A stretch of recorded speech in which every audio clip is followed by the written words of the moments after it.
नमस्कार. दीपक रेगे कथाकथन चॅनलवर तुम्हा सगळ्यांचं मनापासून स्वागत. तुम्ही ऐकताय विजय जंगम सर लिखित जोगडा ही कादंबरी आणि आज भाग 6. उगवतीला झुंजूमुंजू व्हायला लागलं होतं. रात निवळत चालली होती. फटफटीत व्हायला थोडासाच अवधी होता. अर्धवट उघडलेल्या क्षितिजाच्या डोळ्यातनं लाल गोळा बाहेर पडायला लागला होता. आकाशात खुपसलेले डोंगरांचे सुळके आता स्पष्टपणे दिसायला लागले होते. रात्रभर कर्कश ओरडणारे निशाचर प्रकाशाची चाहूल लागताच गळा आवळून गप्प झाले होते. माळ्याच्या माळ्यातनं येणारी मोरांची केकावली सकाळच्या नीरव शांततेचा भंग करत होती. पश्चिमेकडून गार वाऱ्याच्या झुळका येत होत्या. नेहमीसारखंच पारगाव खडबडून जागा व्हायला लागलं. घराघरातून गोठ्यातल्या गायी वासरांना साद घालत होत्या. रात्रभर आपल्या मैत्रिणींच्या सहवासात अंग आकसून पडून राहिलेला कोंबडा शिरगिरी ताट करून खुराड्यातनं बांग देत होता. विठ्ठल रुक्मिणीच्या मंदिरातून घंटानाद ऐकायला येत होता. 3 वटीतल्या वडांच्या पानापानांवर पिवळ्या चिमण्यांचा चिवचिवाट स्पष्ट ऐकायला येत होता. पारगावातली गडी माणसं पाण्याच्या घागरी खांद्यावर घेऊन रस्त्यानं ये जा करत होते. वेशीतल्या तालमीत 4-2 पैलवान काड काड शड्डू ठोकत होते. ओढ्याच्या वाहत्या पाण्यात डुबक्या मारल्या जात होत्या. डोंगराआडून आता सूर्य वर यायला लागला होता. घराघरातून चुली पेटल्या होत्या. धुराचे ढग घराच्या छपरावर जमा व्हायला लागले होते. गावातली धावपळ आता चांगलीच जाणवायला लागली होती. प्राणी मात्र नित्यव्यवहारात गुरफाटायला लागले होते. सकाळची प्रसन्न वेळ. सगळं कसं प्रसन्न आणि विलोभनीय दिसत होतं. सकाळी 8 वाजायला आले तसे चावडीसमोर लाऊडस्पीकर मोठमोठ्यानं ओरडायला लागले. आपापला कामधंदा आटोपून गावकरी चावडीसमोर गोळा व्हायला लागले. चावडीसमोरच्या स्टेजवर भली मोठी सतरंजी अंथरली होती. त्यावर 8-9 खुर्च्या आणि एक टेबल ठेवलं होतं. शेजारच्या बोर्डावर दादाच्या गटातल्या विजयी उमेदवारांची नावं लिहिलेली होती. प्रत्येक उमेदवाराच्या नावासमोर त्यांना मिळालेल्या मतांचा आकडा न चुकता लिहिला होता. बोर्डाला झेंडूच्या मोठ्या फुलांचा हार घातला होता. गावकरी बोर्डासमोर येऊन पडेल उमेदवार आणि विजयी उमेदवार यांच्या मतांची तुलना करत होते. आपापल्या भागातल्या विजयी उमेदवाराला आपण कसं सहाय्य केलं याचं चविष्ट वर्णन प्रत्येकजण करायला लागला होता. एवढ्यात पिरजादे माईकवरनं मोठ्यानं ओरडला, आत्ताच दादा येण्याची येळ झाली. प्रत्येकानं आपापली जागा धरून बसाव. पिरजाद्याच्या बोलण्यानं बोर्डाजवळची गर्दी कमी झाली. प्रत्येकजण जागा धरून व्यवस्थित बसायला लागला. सगळं काही ठाकठीक झालं. तोवर गर्दीच्या एका कोपऱ्यात चावडीकडच्या बाजूला दादांच्या विजयाची घोषणा दिली गेली. सगळ्या गर्दीचं लक्ष त्या बाजूला गेलं. लोकांचा एकच गलका सुरू झाला. मोठमोठ्यानं दादांच्या नावानं घोषणा द्यायला लागल्या. शिट्ट्या टाळ्या आरडाओरडा दाटायला लागला. चावडीचा परिसर दणाणून गेला. लोकांना हात उंचावून नमस्कार करत दादा आपल्या 7 विजयी उमेदवारांसकट स्टेजकडे येत होते. ते सर्वजण स्टेजवर ठेवलेल्या खुर्च्यांवर येऊन बसले. तसा सगळ्यांनी पुन्हा एकदा टाळ्यांचा कडकडाट केला. घोषणांनी चावडीचा परिसर दणाणून गेला. विजयी उमेदवारांसह दादाच्या उजव्या हाताला खुर्चीवर आप्पा जंगम बसलेला बघून काहींना आश्चर्य वाटलं. टाळ्यांच्या गजरात दादा खुर्चीवरनं उठले. माईक समोर येऊन उभे राहिले. माझ्या गावकरी दोस्तांनो, तुम्ही लय मोठी कामगिरी बजावली आहे म्हणून आज ह्यो सोन्याचा दिस उगावलाय. जे भाद्दर आपल्या गावाचं वाटोळं करायला निघाले होते त्यांचं तुम्ही नाक ठेचलत. त्यांना तुम्ही 4 मुंड्यात चीत केलं. शेवटी मागं पाय लावून पळाली. आता तुम्हाला कशाची भीती नाही. गाव तुमचं, राज तुम्ही. आता ह्यो गावगाडा पुढं रेटत न्यायचा आहे. आणि लक्षात घ्या, आता हे तुमचे पुढारी आहेत. यासनी तुम्ही निवडून दिलं. यांना सगळ्यांना मदत करा, आपल्या गावाचा विकास करा. जर का यांच्यातल्या एखाद्यानं हलगर्जीपणा केला तर खुशाल त्याला रस्त्यात अडवा, नाही तर मानगुटीला धरा आणि माझ्याकडे घेऊन या.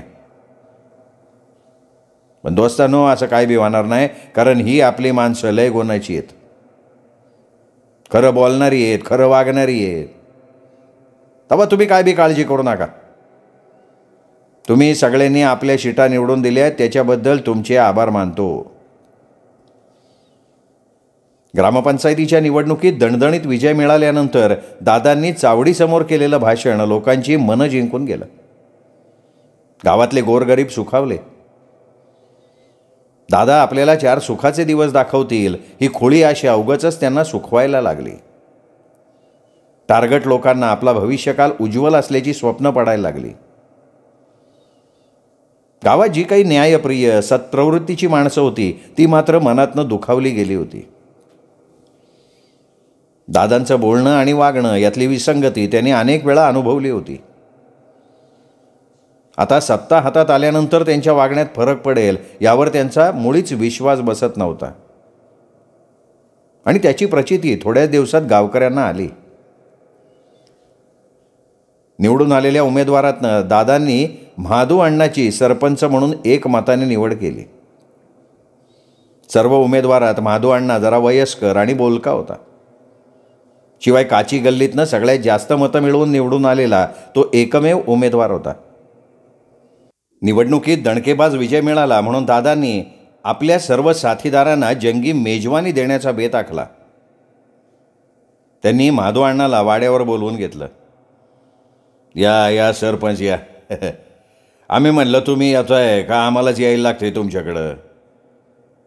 अहो तसं कसं दादा, तुमचा निरोप मिळाला आणि लगे आलो की. म्हादू अण्णा नम्रपणे म्हणाला.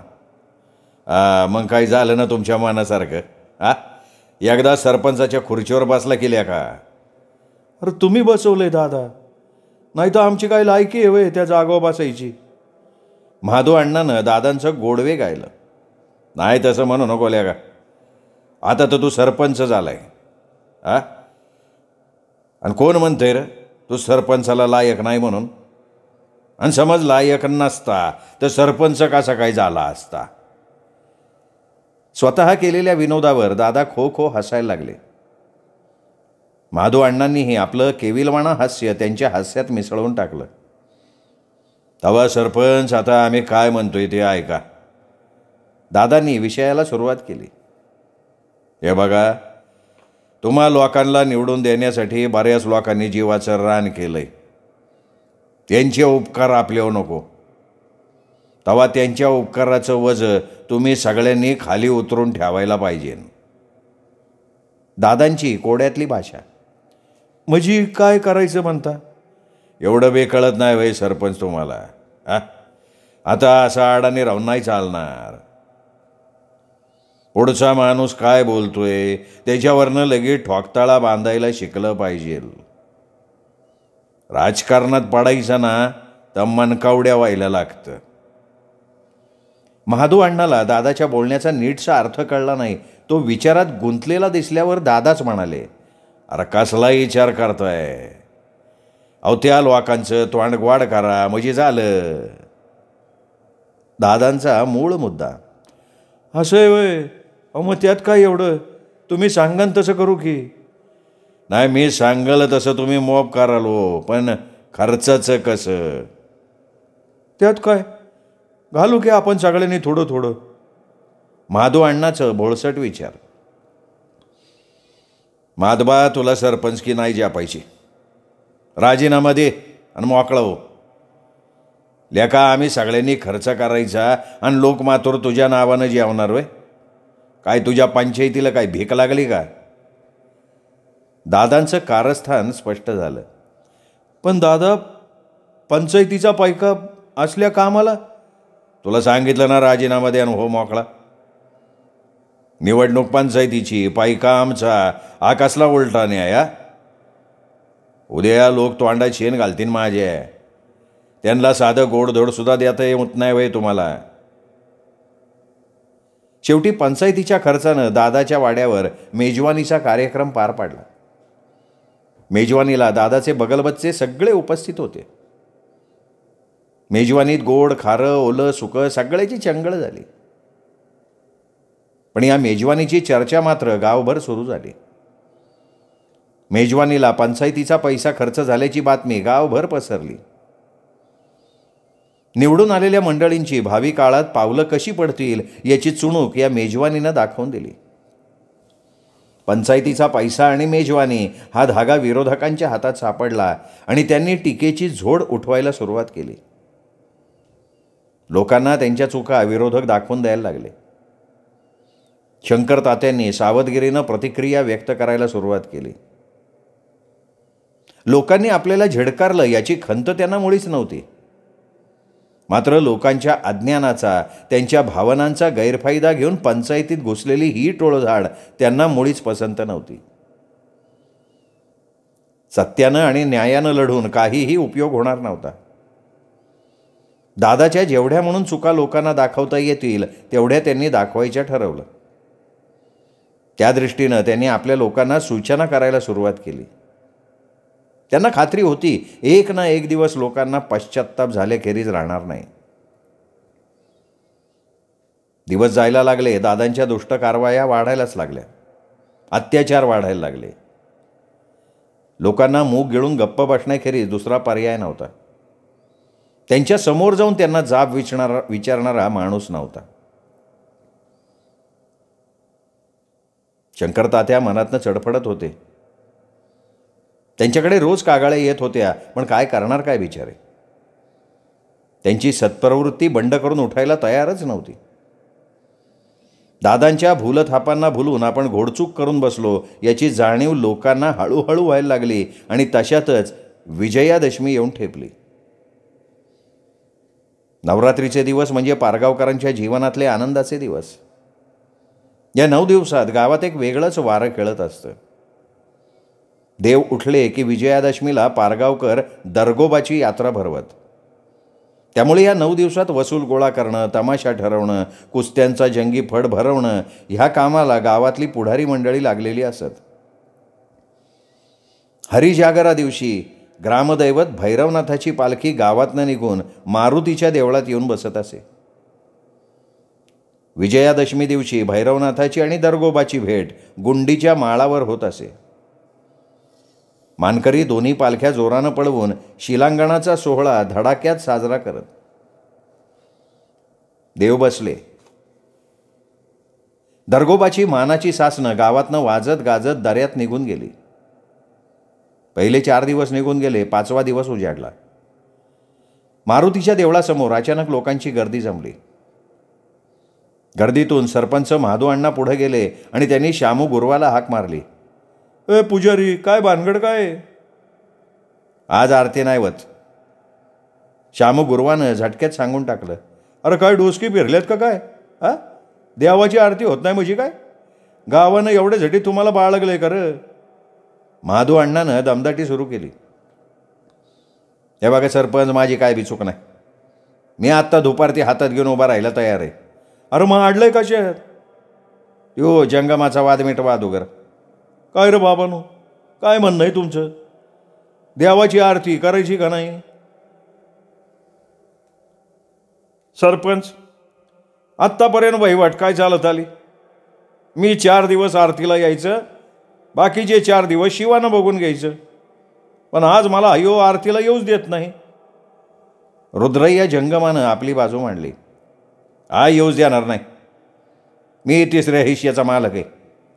4थाईचा मालक तू. 3रा हिस्सा गावकी माझी असताना निम्म्याचा मालक मी. बारा तुला होऊन देईन. शिवय्यांनाही आपली बाजू मांडली. बघितलं का सरपंच, यो असा वाद आहे. याच्यातनं तोडगा काय काढायचा तो तुम्ही ठरवा. शामू गुरवानं परिस्थिती आणखीन स्पष्ट करून सांगितली. अरे सरपंच काय सांगतात? नियमाप्रमाणे रुद्र्यानं 2 दिवस आरती करावी, नाही तर आपलं त्यानं घरात बसावं.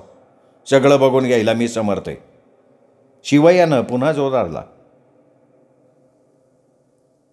हे बघा, तुमच्या गावकीचं झंगाट आम्हाला काही समजत नाही. देवाची आरती झाली म्हणजे आमचं काम झालं. रुद्रा, तो शिवा म्हणतो तसं का करणास? कुणीतरी तोडगा काढण्याचा प्रयत्न केला. सरपंच, मला बी मान आहे. निम्म्या गावकीचा मी मालक आहे. उद्या मला तो गावातनं हुसकवून लावल म्हणून मी काय निघून जायचं आहे? अरे माझं सुद्धा वाडवडील ह्या गावात राहिलं, त्यांनी सुद्धा देवाची सेवा केली. पण हा वाद आत्ताच का निर्माण झाला? मी शाप 2 दिवसाची आरती करणार नाही. पाहिजे तर त्यानं 2 दिवसाची आरती करावी. मला सुद्धा बाकीचं सगळं बघता येतोय. रुद्रय्याचे विचार ऐकल्यावर शिवय्या खवळून उठला. चल अगोदर चालतो इथनं, चल, नाही तर हा शंकच घालतो बट वाक्यात. गावकीची वाटणी मला माहिती का तुला रे? तू कालचा कॉलला मला शिकवायला लागला वय. सरपंच, मी जातो. आरती त्याला करू द्या. मला माहिती आहे हा कोणाच्या जीवावर एवढी मस्ती करायला लागलाय. मी एकटा आहे, मला पाठबळ नाही. नाही तर माझी निम्मी गावकी याला हेतच दावली असती मी. रुद्रय्या जंगम तरातरा गर्दीतनं पसार झाला. हा चला, द्या हळी द्या, चला, सरपंच म्हणाले. भैरूबाच्या नावानं चांग भलं गर्दीतनंही आवाज आला. वाद्याच्या गजरात आरती सुरू झाली. शंकरतात्या आपल्या बैठकीच्या खोलीत कसला तरी विचार करत बसले होते. खोलीच्या बाहेरच्या बाजूला असणाऱ्या मोकळ्या जागेत बांधलेली त्यांची घोडी फुरफुरली म्हणून उठून ते बाहेर आले.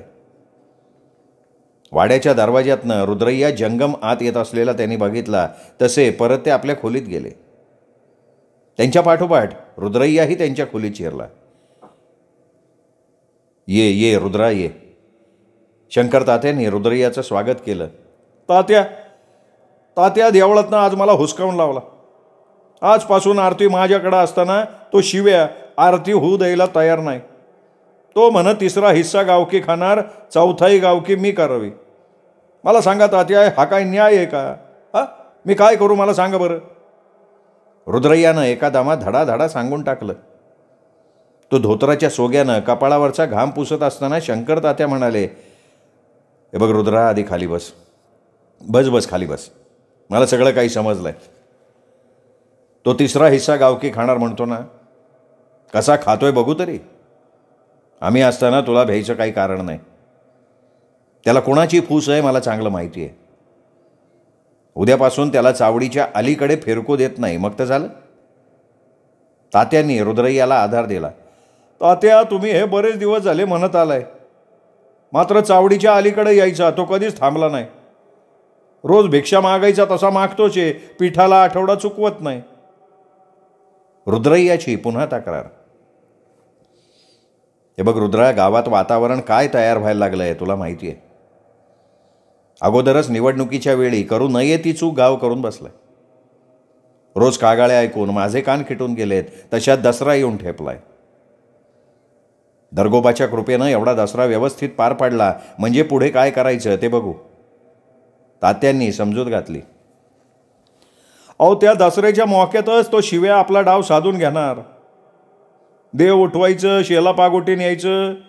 अहो, हे आमचं मिळकं दिस. तो 3ऱ्या हिश्श्यानं फिरायला लागला तर मला नाही का फटका बसणार त्याचा? काय तो निकाल लावायची हीच वेळ आहे तात्या. रुद्रय्याच्या बोलण्यावर शंकर पाटील विचार करायला लागले. शिवय्या आणि आप्पा यांचा उर्मटपणा वाढला होता. त्यांना रामराव दादाची असणारी फूस सगळ्या गावाला दिसत होतीच. वास्तुशांत असो, सत्यनारायण असो किंवा लग्न कार्य असो, हे सगळे विधी आपल्याकडूनच व्हायला पाहिजेत अशी व्यवस्था हे दोघे भाऊ करत असतात. त्यामुळे लग्न सराईला, सुगी सराईला आप्पाचं घर धान्यानं भरलं जात असे. लग्न सराईला शिधा म्हणून डाळ, गूळ, कणिक, तांदूळ भरपूर प्रमाणात यायचं. त्यामुळे या दिवसात आप्पाच्या घरातलं जातं रुसून बसलेलं असायचं. पोटाचा प्रश्न सुटला जायचा. 2 वेळा भरपूर खायचं. पूजा विधी असला तर करायचं, नाही तर कुठल्या तरी देवळात निवांत झोपून राहायचं. आणि तशात रामराव दादासारखी व्यक्ती पाठीशी असल्यानं घाबरण्याचं त्यांना काही कारणच नव्हतं. शिवय्याच्या उर्मट्टपणाची प्रचिती शंकर तात्यांना सुद्धा आली होती. चैत्राचा महिना होता, रात्रीची वेळ होती. शंकर तात्याच्या घरात मयत झालं होतं. मैताला आंघोळ घातल्यानंतर जंगमानं त्याच्या कपाळाला विभूती लावल्याशिवाय प्रेत जागचं हलवायचं नसतं. ही पद्धत पारगावात पूर्वापार चालत आली होती. शंकर तात्याच्या घरातले सर्व पूजाविधी, धार्मिक कार्य रुद्रय्या जंगम करत होता.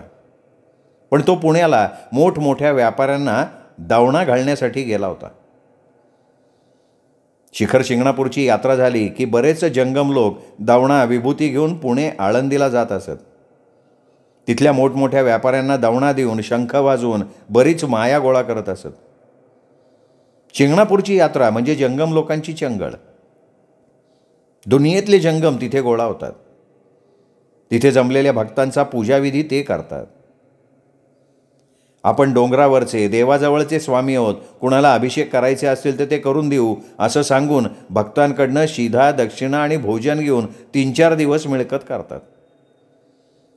शेवटी यात्रा संपली की महादेवाचा दावणा आणि विभूती लोकांना देऊन त्यांच्याकडून दक्षिणा गोळा करत हिंडतात. रुद्रय्या जंगम शिंगणापूरहून आल्याबरोबर पुण्याला गेल्यामुळे शंकर तात्या विचारात पडले. त्यांनी ज्ञानूबुवाला बाजूला बोलवलं. बुवा, आता कसं करायचं? रुद्रा गावात नाही आहे ना. अरे मग त्याच्यात काय, शिव्याला बोलू की? ज्ञानूबुवानं तोडगा काढला. नाही ते ठीक आहे, पण तो येईल का? नाही यायला काय झालं? अशा वक्ताला येत नाही म्हणजे काय? मी जातो आणि त्याला घेऊन येतो. ज्ञानूबुवा म्हणजे पारगावातलं एक मजेशीर व्यक्तिमत्व. त्याचं वैशिष्ट्य म्हणजे गावातली कुठल्याही घरातली मयत असो, ज्ञानूबुवा जातीनं तिथे हजर असणारच. दहन दफन क्रियेपासून ते थेट उत्तर क्रियेपर्यंत ज्ञानूबुवा सर्व काही पुढं होऊन करणार. त्याच्या मते माणसाला माणसाची गरज याच वेळेला असते. आत्तापर्यंत ज्ञानूबुवाच्या समक्ष शेकडो प्रेतांना अग्नी दिला होता. तेवढ्याच प्रेतांचं दफनही केलं होतं. ज्या घरातलं मयत झालं असेल त्या घरच्या लोकांना ज्ञानूबुवा कसलाच त्रास पडू देत नसे. परगावी निरोप धाडण्यापासून ते कार्याच्या जेवणापर्यंत ज्ञानूबुवा जातीनं लक्ष घालत असे. असा हा ज्ञानूबुवा शिवय्या जंगमसह शंकर तात्याच्या वाड्यात आलेला बघितल्यावर सर्वांची चिंता मिटल्यासारखी झाली. प्रेताला आंघोळ घातल्यावर शिवय्यानं नवीन कापडाची लंगोटी तयार केली. ती प्रेताला घालायला दिली. प्रेताच्या कपाळाला भस्माचा पट्टा ओढला आणि प्रेत उचलण्यात आलं. स्मशानभूमीत काळोख दाटला होता. चिता रचली होती. अग्नी देण्यासाठी रॉकेल तेलात बुडवून मोठा पलिता पेटवण्यात आला होता. त्याचा धुसर प्रकाश स्मशानभूमीत पडला होता. सगळ्या लोकांना चितेजवळ बोलवण्यात आलं. शिवय्यानं सर्वांना बेलफुलं दिली आणि चितेवर स्वतः जाऊन गणावळ म्हणायला लागला. आकाश पाताळ मृत्यू पाताळ गणगणावळ. साहेबराव बसवण्णाचा शेपूट धरून कैलासाला गेला. शिव हर हर हर हर हर हर. सर्वांनी बेलफुलं उधळली. तेवढ्यात खाली उतरत असताना शिवय्याच्या पायाखालचं लाकूड निसटलं आणि शिवय्या धाडकन खाली कोसळला. त्या पाठोपाठ एका बाजूची लाकडं धडाधडा खाली पडली. प्रेताचा अर्धा भाग चितेवर आणि अर्धा भाग खाली अशी प्रेताची अवस्था झाली. लोकांनी एकच गलका केला. पडलेली लाकडं भराभरा उचलली जायला लागली.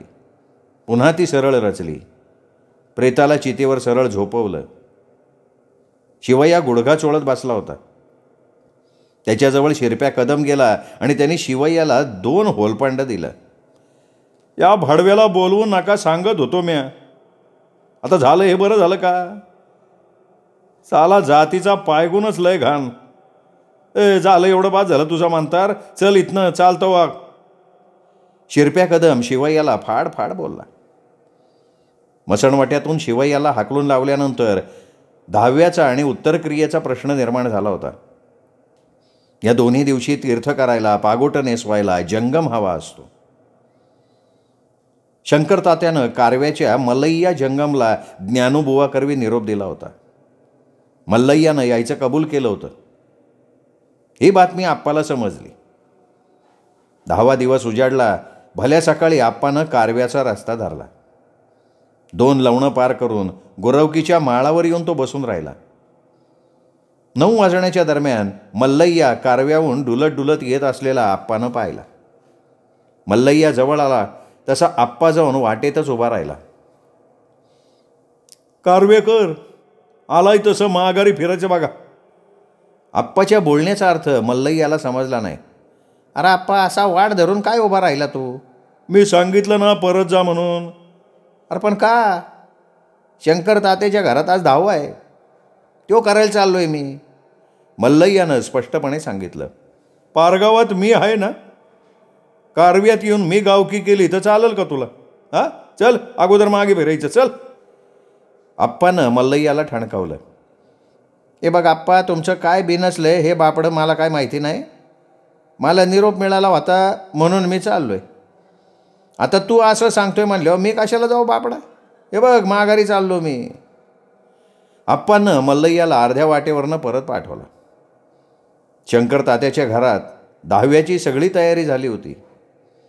कारव्याच्या मल्लय्या जंगमाची वाट बघून सगळेजण थकून गेले. तो आता येत नाही म्हटल्यावर काही जण शिवय्याकडे जाऊन आले, पण शिवय्याने त्यांना स्पष्ट सांगितलं, प्राण गेला तरी त्या वाड्याची पायरी चढणार नाही मी. 10वा आणि उत्तरक्रिया हे 2 दिवस जंगमाविना पार पाडावे लागले. याची सल शंकर तात्याच्या मनात फार दिवस सलत होती. म्हणून रुद्रय्यानं मांडलेल्या सूचनेवर शंकर तात्या विचार करत असताना रुद्रय्या म्हणाला, तात्या तुम्ही म्हणताय ते खरंच आहे, पण एवढा दसरा झाल्यावर का होईना या गावकीचा काय तो निकाल लावायला पाहिजे. अहो मला बी 2 पोरं बाळ आहेत, माझं पण पोट गावकी वय. तुमच्या दारात जाऊन मागायचं मग खायचं. तेव्हा आता उगा विचार करत बसू नका. घडलेला प्रकार तुमच्या कानावर असावा म्हणून मी लगेच इकडं आलोय. रुद्रा, तू आता जा. काय निर्णय घ्यायचा आहे ना तो मी घेतो, पण एवढं मात्र आता खरं आहे की आपण सगळ्यांनी सावध राहायला हवं. कारण गावात कुठल्याही वेळी काहीही घडू शकतं. सावध राहा सगळे. मित्रांनो, हा भाग इथेच संपला. पुढचा भाग उद्या. तोपर्यंत नमस्कार.